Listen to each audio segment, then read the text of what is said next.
Hello, we're Adam and Joe, and we're pleased to announce the first ever Adam and Joe podcast. Adam, what is a podcast? A podcast is a condensed selection of fine chit-chat squeezed into a small Kinder Egg-style sphere or pod, which is then thrown or cast by midgets. And how do you listen to a podcast? You simply go to xfm.co.uk/podcast and then you listen to the podcast. I see. The Adam and Joe podcast, a revolution in the headphones.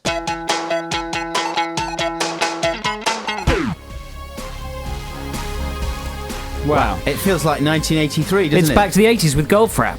Yeah. That was half Lena Lovitch, my lucky number one, and half bits of Radio Gaga in there. I'm happy, man. I'm really happy to be back. I'm happy to be here in XFM. We've got the planet's funniest animals on the TV in the corner with the sound down, which is the best way to watch it. And, we got good music. That dog's funny. That dog's playing the piano. It's got to be one of the funniest dogs in the world. That dog's standing up by the sink. Amazing. It's insane. But listen, let's not let the listeners know that you're watching telly out of the corner of your eye. Sorry. I don't think that's very good radio. We've got some callers on the line. You know. And we've got Dean and we've got Ash. And we're playing our summer anecdote. What's it called? Mix up. Anecdoties. We don't know what we're calling it. We're playing Anecdoties. Anecdoties. Yeah. Okay. Come on. We can't come up with anything better. No. Basically, we've got 6 anecdotes of things that happened during our summers. You guys call in, you rate them out of 10, and whoever has the worst anecdotes gets fired. So let's just run through them. It's that simple. It's that brutal. Let's run through the choice very quickly once again. Yours, Joe? Harvey Keitel. Bike assault. Gordon's alive. And Kiki P. So let's see what Dean wants to hear first. Dean, hi, how you doing? What's an anecdote? Yeah. Dean, is that a real question? Yeah, I thought you was giving away anecdote DVDs. That's why I rang up. What? You think there's a film called Anecdote? Yeah. Well, who do you think's in it? Harvey Keitel, you said something about that. A Harvey Keitel film called Anecdote. That's feasible, isn't it? Yeah. Because he makes those really boring, talky ones like Smoke and Blue in the Face. It could just be him telling a long anecdote. You know what, Dean? I think you should make that film. Well, I'll think about it. You get the script ready. Yeah. So are you going to send it to us, or...? No, because it doesn't exist, Dean. Oh, right. We can't send you something that's merely the figment of your demented imagination. What are you doing, Dean? I'm driving a cab. Are you now? Yeah. Okay. Well, just listen more carefully. Do you know what? We're playing a game called Anecdoties. Oh, right, okay. All right, okay, go on. So we're basically... Okay, we're going to persevere with Dean. We're going to give you 6 different anecdote titles, and you've got to choose one. Do you think we should persevere with Dean, Yeah, Adam? definitely. He just has to choose one. Okay, do you want to hear an anecdote? Basically, Dean, an anecdote is like a story about something that happened to you that's fun and hopefully interesting, right? You want me to tell you a story that happened to me? No, that's the last thing we want, Dean. In no circumstances do we want you to tell us a story. Well, I don't know. Maybe later. No, come on. Don't take offence, Dean. But No. listen, at the moment, we just want you to choose from 4 anecdote titles. Now, of course, you don't know what they could be. It's really a random choice at this stage. Just choose the one you think sounds most exciting out of these 4. Okay, go, Joe. Harvey Keitel. Bike assault. Gordon's alive. And Kiki P. Which one do you think sounds interesting? Harvey Keitel, I'll go with that one. Okay, good choice. All right, here we go, Dean. So listen carefully, Dean. You have to rate this anecdote. Okay, this is out my of 10. anecdote. I haven't really rehearsed this or even thought about it. But, okay, Dean, I'm, on the radio and used to be on telly, so I go to dinner at the Ivy. Okay, do you know what the Ivy is, Dean? Don't ask Dean that. It's a restaurant, isn't it? Yeah, Ponzi restaurant. So I was in the Ivy. This is a terrible anecdote. Come on, And man. I was having dinner. Okay, do you want to hear who I was having dinner with, Dean? Harvey Keitel? No, but some friends. And then basically, Sam Taylor Wood comes over, right? You know Sam Taylor Wood? She's like an artist. And she brings over a baby. And it turns out that Harvey Keitel is sitting in the corner. And it's Harvey Keitel's baby. And I'm sitting with David Walliams, who knows... I don't know Sam Taylor Wood. I hardly know David Walliams. But I'm sitting with him. They bring over the baby. And it's the most amazing baby you've ever seen. Because it looks as if Pixar have generated digitally Harvey Keitel as a baby, because it's got Keitel's eyebrows and face, but in the fleshy, soft head of a baby. Yeah. And we just stared at this, and Harvey Keitel's 66. And it was extraordinary that a man of 66 could give birth to this beautiful, blobby baby with an old, famous method actor's face. And that's the end of the anecdote, Dean. Oh, right. Did that really happen? Yeah, that's true. Come on. Well, that's pretty amazing. I tell you who else was at the dinner. Stephen Merchant from XFM. name dropping. Edgar Wright. Well, I'm trying to just shore up my anecdote. Edgar Wright. He's trying to pick yourself up. He's No. trying to Mike score White. extra points. Well, listen, you might like to mark him down for that name dropping No, at that the was end there, good. Dean. That was good. Do you like that, Dean? It's So what would you give that out of 10? Oh, please got score to it. be an 8. Oh, that's really good. 8 out of 10. That's an 8 out of 10. Hey, Dean, thanks very much indeed for calling in, problem. and have a nice day in your cab. Don't drive anyone a ludicrously long route for no Yeah, particular thank you, reason. Dean. Don't drive Ludacris anywhere, the rapper. No, exactly. If you see Ludacris, just avoid him. But thanks a lot, Dean. Take care. Lots of love. Bye. And that's the first... Oh, we didn't get to give Dean a DVD. Yeah, we're going to give him A Dean VD. We'll give you a DVD, Dean. Yeah. A Dean VD. Well, we'll send him Scrubs or something like that. I'm sure Yeah. Dean likes Scrubs. He loves Scrubs. Hey, congratulations, Joe. 8 That out was of 10. I'm in the 8. lead. Yeah. That was some pretty I'm insane, surprised. pretty I thought I'd be amazing below 2. name dropping going on at the Yeah, end there. That was yeah. extraordinary. So if you want to play Anecdoty, what is it called? Anecdoties. If you want to play Anecdoties, 0871 222 1049, you could win a DVD for merely tolerating one of our summer anecdotes. Well, then listen, scoring it. we've got Ash. Oh, should here we do on the another line caller? now. Ash. Yeah. Hello, Ash. Hey, Ash, how you doing? Hey, how's it going? Yeah, good. Sorry to keep you waiting for so long, but we had to explain some things to Dean, like, Yeah. like what an anecdote was. Are you clear about the competition, Ash? I think so. Yeah. It's not much, but it's our first day back. We're a bit rusty, and we're just really trying to get back Yeah. into it somehow. So we've got like 3 more titles for you left here. Okay, so Joe's done Harvey Keitel. Now you've got a choice between these 3: Bike Assault. Joe, what was your Gordon's one? Alive. Gordon's Alive and Kiki P. Brilliant choice there. Gordon's alive, please. That's another Cornish one. Gone for Cornish's one again. Oh, man, my anecdote, powers are dwindling. Okay, so Gordon's Alive. So, Well, no, I'm not that fussy, to be honest. well, no, Ash, you got to stick with your choice. Got to stick with the choice. Yeah, you want to hear Gordon's Alive? I'll try and make it as quick as possible. I like to have friends around to watch films. One of my friends' programmes, big outdoor screenings at Somerset House in London. And he was programming a season of outdoor films. And we were sitting in my house, little bit the worse for wear, trying to think of films to show. So we think, we should show Flash Gordon. And he goes, well, that'd be brilliant, but would anybody come? If you had to pay £12.50 to see Flash Gordon, would anybody come? Even if it was outdoors in Somerset House. We took a risk. He convinced his financiers to put it on. So, a few weeks ago, an outdoor screening of Flash Gordon. We were very nervous because we didn't think anyone would turn up. Yeah. It's a kind of campy film. Some people think it's rubbish. I happen to think it's brilliant. Yeah, it's genius. Yeah. And basically, hundreds of people turned up. Yeah, brilliant. People turned up in costume with Emperor Ming beards. Wow. We got Brian Blessed to turn up. He made a speech, a filthy speech that I can't repeat, to the audience before the film. And then he sat directly behind me during the film, talking along to his lines from Wow. Flash Gordon. Talking along to Gordon's alive! Who wants to live forever? All those classic lines. Yeah. That's the end of the anecdote, basically. It was a triumph. Well done. That's all to do with you. It's all to do with me. And then Blessed afterwards was mobbed I by bet. the crowd. People dressed as Flash Gordon, having their photographs taken with him. So, for me, it's like the birth of a new cult. Yeah, Yeah. the Gordons. The Gordon cult. Is that any good? How was that, Dean? Ash. Ash, you've got to rate that anecdote out of 10 now. He's hung up. It was so boring. That was fairly boring, I'm afraid. It was quite boring, wasn't it? Did you know what it lacked, I think? It lacked any kind of excitement. It liked sex. It needed some sex. It needed some Okay. action. Okay. Mark out of 10. Would Mark it out ma- of 10, please, yeah. Ash. 3. 3. Oh, man. Thanks very much for your call, Ash. So Joe has so far in Anecdoties, or whatever the hell it's called, scored 12. I've got 8 for the first one, No, 3 for the 11. second one. I can't That's count. 11 out of 20. All right, man. 11 points. Listen, that But was I'm out of anecdotes. that was a lot of anecdotes. We should go to the ads and play some more music and try a few more anecdotes later on. This is Adam and Joe on XFM. XFM. You're listening to the Adam and Joe podcast. This is like an ident.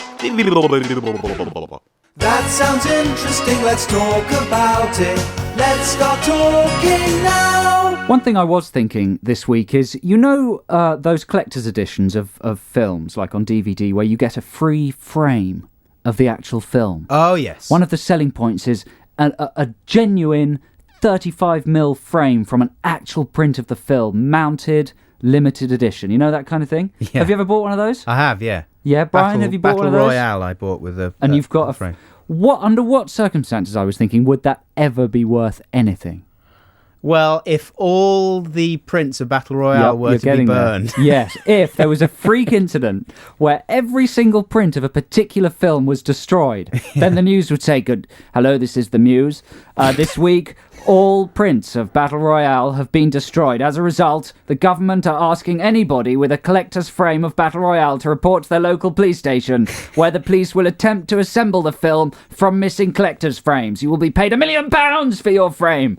That would be the only possible circumstance in which that frame would be worth anything. Unless it was Eurotrip, in which case It'd be worth £1 million. maybe they might not pounds. bother to reassemble it. Oh, think again. Eurotrip's extraordinary. Is it? Yeah. I might go out and get it on DVD. It's bafflingly amazing. Eurotrip. Wow. Is it It was directed by 3 men. and a baby?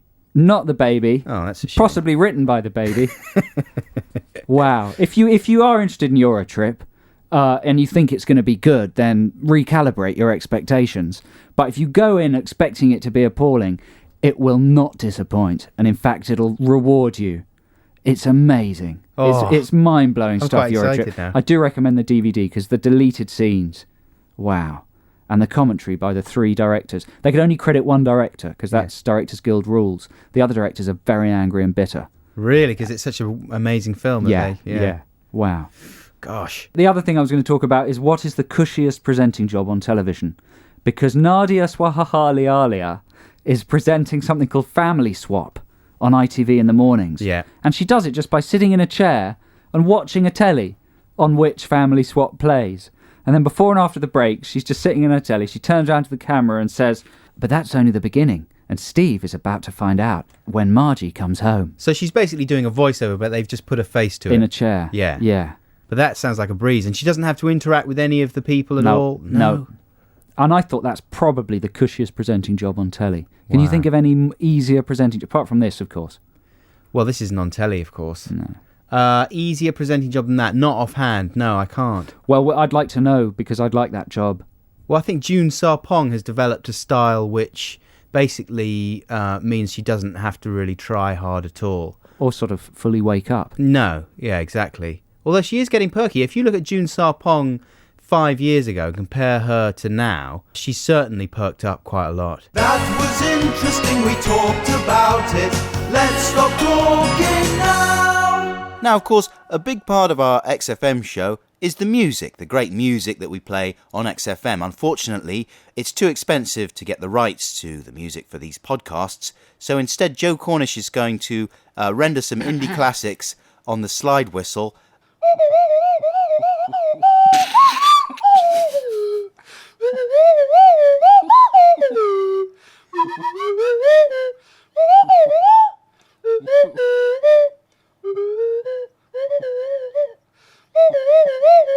Do you recognise that one? No, I don't. It's Crazy by Niles Barkley. Oh my God. I don't think he's going to sue us for that. Stop it. Right, here's another highlight. XFM.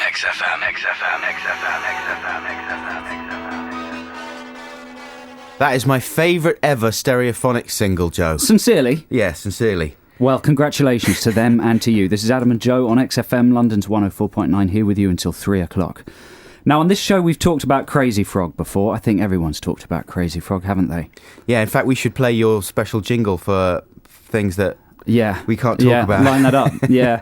And also, obviously, Sweetie is all over the telly, the sweet little chick that can dance, but she can't fly. And people are making millions out of these ringtones. The guys that invented Crazy Frog are multi-millionaires. Crazy Frog. Are we going to talk about Crazy Frog? It's the big news story, talking about it's mandatory. Millennium Dome. Every single pundit has already done it. Sonny Blur. There's nothing more to be said. Robbie Williams. The subject's totally dead. Congestion charge. It's a tired old cliche, David Beckham. but we're gonna talk about it anyway. Oh, that's quite hard work, that jingle, isn't it? I think we need to speed it up or something. It seemed to go on for hours. It's very tuneful. I like it. I hum it to myself in the evenings. Yeah. Do you? When you start thinking about something that's in the papers. Yeah, any tired cliche. So anyway, the idea here, listeners, is we want to create our own ringtone. And we want you to help us become ringtone billionaires. Because it seems to me there's a formula to these things. Basically, you take an animal, right? A frog or a chick. right? So a Yep. recognisable animal. Or I think we could broaden it into an inanimate object. Okay? That's factor number one. Number two, you give it a human characteristic, a broadly common characteristic. It's crazy. It's sweet. You know, something that lots of people can empathise with, and you might buy it for a friend. You know? Then you add to that some sort of physical gimmick. So I'm thinking maybe the inability to fly for Sweetie the chick, or a tiny little William Balls for the crazy frog. So a physical gimmick. Add to that some sort of action. Crazy Frog's motorbike revving, Sweetie's dancing. It needs to do something, right, when you download the little cartoon. Right. So we've got an animal, plus a characteristic, plus a physical gimmick, plus an action, plus, of course, the noise. It has to make a noise. What is the noise that the chick makes? Something like that. Wow. We were trying to hear the lyrics last week. It's something like, I can't fly, but baby, I can move my legs. You really don't want to hear me do that anymore, do you? Keith Harris is going to be fuming about He that. must be fuming. Orville would make a fantastic ringtone. So that's it. So animal plus human characteristic plus physical gimmick plus action plus noise equals multimillionaires. So I've come up with some ideas to set you guys off, with your ideas to inspire you. I might just skip to the best one, because basically some of them... And I'm not saying these things are funny. They've just got to be really annoying and lucrative. Yeah. So my favourite one that I came up with... Well, my second favourite one was silly sausage. Silly sausage, right. Silly sausage. Text silly to whatever number. Silly sausage is a sausage, an oily British banger with little legs and eyes, and it slips around and falls over in its own oil on your mobile phone. But the trick is it's got tits. Right. It's got human boobs. So while it's slipping around, its boobs are jiggling. And it's falling and it goes, oh dear, and jumping up. Boobs are jiggling all over the place. I'm not sure what the song would be. That's all I've got so far. Sausage with boobs slipping in its own oil. Silly sausage. Wow, man, you've been busy this week. That's good, isn't it? Yeah. The second one, which I think is even better, is Cheeky Chihuahua. Yeah. Text cheeky too, blah, blah, blah, blah, blah. It looks like a normal chihuahua, right? And it woofs a little song, a woofy song. Yeah. It dances around, but when it turns around, it's got a human bum. A human bum, like Yeah. a kind of chimpanzee, one of those big apes. No, like a big person. Orangutan. No, not a human bum. Yeah, but that's what I'm saying. You know when those There's orangutans nothing turn round? Yeah, well, it would be the same sort of impact. Yeah. Oh my God, there's some sort of hideous bum, but it wouldn't be as ugly as a monkey bum. Yeah, sweet. It's a sweet. We're talking about a sweet kind It's of a baby big, saucy seaside postcard bum. Okay, that's And at all right. the very end, it does a little poo. That's great. It pops out a little poo. Very the kids. good. I'm not saying that's clever or funny. No, I just think the kids would go mad for it. You've nailed it. You Cheeky see, Chihuahua. I had a go and I didn't do quite so well. But I've got nothing that compares to Cheeky Chihuahua. Or silly sausage. Or silly sausage. I haven't even got like funny names for them. Except the one I'm most fond of is Yakety Yak, who's a yak. Right? Is that real?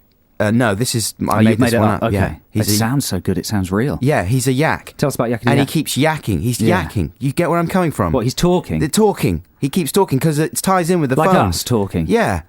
He yaks. Yakety yak. And he's got a big nutsack. That's good. Yakety Yak with the big nutsack. And he jiggles the nuts. And his catchphrase, which is the only catchphrase I've got, but it's a series of similar ones, is Slappy Pappy. That's good. So that's the ringtone. That's the ringtone you Yeah, download. you can get different Slappy ones. Pappy. Burt Broccoli, unusual prices, bad hotel, lazy tailpipe, nasty basket. Wow. And it's all, you can get different ones for Yakety Yak. Yakety Yak. I'm going to make a note of that. Is that Right. your only one? Well, I did have another one. I started off with an ape, and the human characteristic was he wears a hat, and the physical gimmick was he's got long arms. Action was he rides a biplane. That's good, you see. Really? Yeah, that's good. And he sings the theme from The Third Man. That's very good. Is there anything filthy about him? No, you see, I hadn't Well, you've nailed got to have a touch of filth. That formula again, animal plus human characteristic plus physical gimmick plus action plus noise equals multimillionaires. We'll share the profits 3 ways. And now here's the Foo Fighters. Oh, that's the bit at the beginning. I love that bit. Go. Go. Well, thanks very much for subscribing to this podcast. We hope you feel it's been worth it. And until next time, take care now. Bye-bye. I love you. Bye. XFM. This is XFM.